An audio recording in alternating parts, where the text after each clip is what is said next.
side that would be super powerful. It's more of that Faker just wants this for the general theme of their team composition.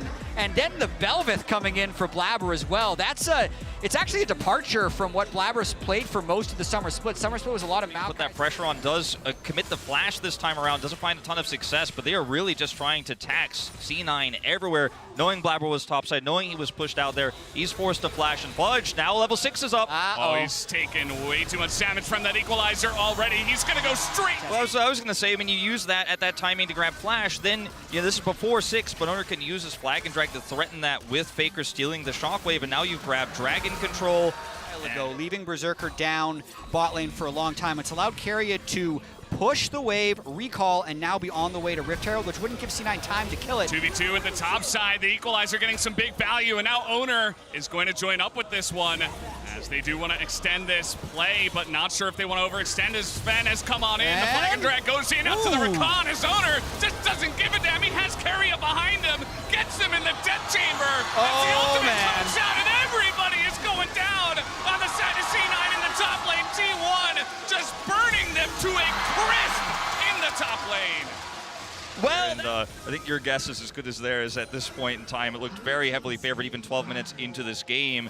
Push people back in the river and look for a fight or drop the Herald mid.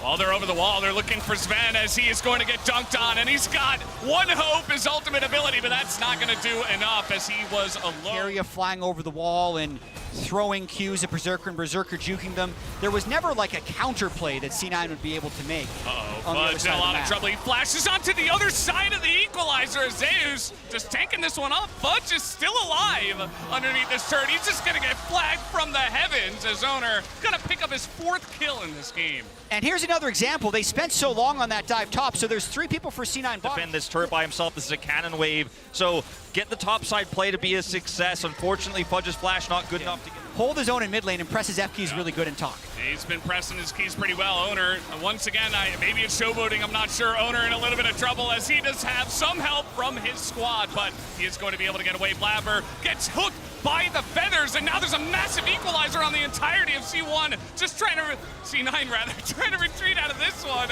That's a huge play comes out from Keria, and they turn this one around, and even the tower can't get into this one, as Keria will disable that. This might just be a clean ace going into the hands of T1, and that it is. Nobody will fall on the side of T1. An insane win here for T1, but we all saw it coming. They had control over the Dragon, and at this point in time, Owner is just so tanky, he could absorb a lot of that damage, and as the turn begins, it feels almost... Yeah, we have.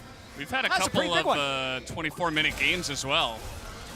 And, Wolf was talking about it before. We're on pace for a perfect game. That's just going to be Berserker dead for free. There's just no help under the turret. He has flash, but no time to react. And T1 are just taking whatever they want on this map right now. On that inhibitor turret, if they want to commit to it, they don't even have to. And T1 have control over every zone on the map. Faker, I mean, he's drawn 3, 4, 5 people just down to the bottom side of the map. And yes, they will get this objective bounty. Not a perfect game, chat. Not a perfect game, but it's a perfect Baron. Nobody is going to contest them on that one. As we saw the win probability once again powered by AWS, it looked like 100% actually this time. There wasn't even like a little blip. Yeah, that's about right. This would be a higher win probability than G2's comeback on day 2 when they were at a 99.4% chance of losing. Yeah, I think we might be adding 50 higher. 50 gold for the Nexus on this Red Bull Baron power play if they wanted to push it further. But just to be safe, they will of course sync up the waves. They're going to put Faker in the bottom lane here, and Blabber. Hey, he got the blue buff. Yeah. You know what?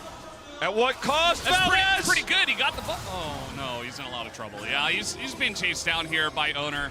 I think that Keria is just going to let him do the 1v1 thing, and there he goes, dunks into... But if you just sit in your base, what are you doing at this point? I mean, T1 have won this game, and everything that happens from now on, and frankly, everything that happened from 5 minutes ago on is really hard to criticize for C9. There really is no correct play. Now Faker is just doing a dance in the enemy base at this point in time, picks up the quickness and just kind of shoves it in their face as T1. You know, they're on pace to try to break one of the fastest games that we have had here in the Swiss stage. The turrets of the Nexus are already going down. C9, they're gonna have to make one last stand, and they get the knock up here on a Zeus who loses a total of 0 health at this point in time as the Bard ultimate comes out as well. And Carry is having a lot of fun at this point. Fudge is in that back line, but he's just going to be ripped to shreds by the Feathers once again. As T1 will play with their food, they will get what they deserve after this victory. As down will go the Nexus. T1 will move on to 2-1 in the Swiss stage.